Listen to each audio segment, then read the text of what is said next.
Every child deserves the chance to thrive. And for children living with autism, mastering everyday skills can open the door to greater independence, confidence, and connection to the world around them. Hi, my name is Ronki Moore, and welcome to Unlocking Minds on Autism. Today, I'll be talking to you about life skills. Some people call it everyday skills, some people call it activities of daily living, which is ADLs. And this is something that I am passionate about. The reason why I am passionate about everyday skills or life skills is because I believe empowering our children with the right tools they need to navigate the world on their own terms can unlock so much and greater potentials in them. These skills definitely goes beyond academic knowledge, but it's all about our child reaching their full potential, confidence, and independent stage of their lives. It's very important for you to know that life skills are activities that your child needs in their daily lives until adulthood. And these skills are to be taught when your children are very young, such that by the time they reach a certain age, they are able to complete these activities independently. Examples of life skills are toothbrushing, grooming, personal hygiene, cleaning, and even making simple meals. So I might not be able to touch on all these life skills with you today, but I am more than happy to share with you a couple and what we did with Daniel while growing up. I know as parents, we want to jump in and help our children, right? But it's very important to note that when we help them to do things, our children do not learn how to do that particular thing. What if we're sick? What if we're long gone? How are we going to support these children when we're no longer here?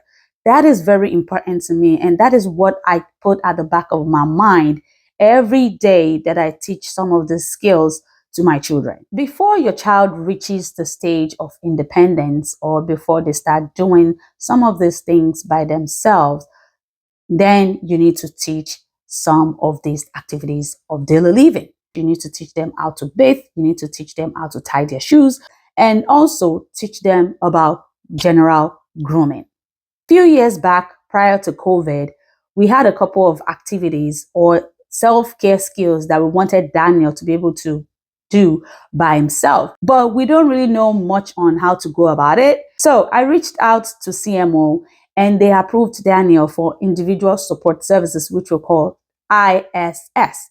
Now, ISS is a program that supports your child to teach some of these ADLs or some of these life skills that they need to know. At that time, they sent in a phenomenal woman, who came in to teach Daniel how to tie his shoes, how to zip, how to unbutton, but we didn't get a headway with shoe tying. But every other activity, like wiping himself, brushing his teeth, wearing his shirt, buttoning his shirt, zipping his pants, Daniel can do it now independently. I also want to add that myself and my husband were constantly taking turns to follow up with every life skill they taught Daniel. One of the ADLs that I will be talking about today is toothbrush. Please feel free to like, comment, share, and subscribe to this channel. Thank you. All right, so let's move on. I'll be sharing with you some of the steps that you can teach with toothbrushing. There are a lot of ways to teach toothbrushing to your child. Now, you as a parent, I'm sure you know your child much better. You know what they react to, you know what they like to do, you know how they do things. So that will be very helpful when you are putting this activity in mind. One of the very good steps that I think a parent can try is what we call hand over hand prompting. So what you want to do is pick your child's hand, pick the brush, and then wet it a little bit in a running water, and then put toothpaste on it. Then you are able to move your hand with your child's hand together performing the action. And when you see that your child is getting the hang of it and learning this skill, what you're going to do is you're going to move on to partial prompting. So partial prompting is you're giving your child to take the lead, and slowly you're going to, move back and allow them to do some of these things, such that it's only when they require some help that you're able to provide some kind of prompting. You are able to fade the prompt, and your child is able to perform this action independently. Another strategy that you can also use to teach your child toothbrushing is modeling. Modeling can be very helpful for your child. Now, I know most of us do have a mirror in our different bathrooms, right? So you're going to have your child by your side, of course, looking at you right in the mirror.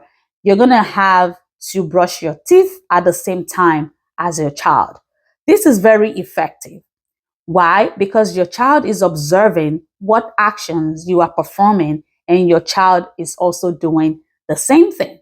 So when you're being consistent with modeling this action for your child will learn to do it independently over time. Another strategy that I would also like to share with you is using visual aids. So what you're going to do is find pictures online, and then while you lay out all the steps, find a picture that matches each of the action on that piece of paper and paste it right next to your mirror, so that your child is able to see what action or what steps he or she is going to perform. Another strategy, which is very similar to the one I just shared, is called task analysis.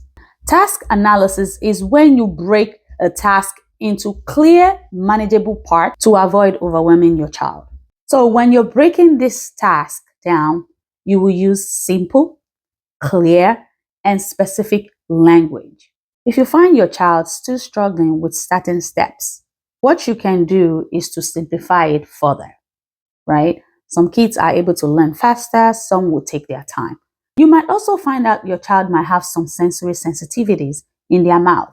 So you might want to switch things around. Maybe they are sensitive to the texture of the toothpaste, or they are sensitive to the temperature of the water or the brush itself. So what you want to do is switch things around. Either you get a vibrating toothbrush, or you get a different toothpaste, or you can get an animated toothbrush if that's what your child would like, and provide sensory break as needed.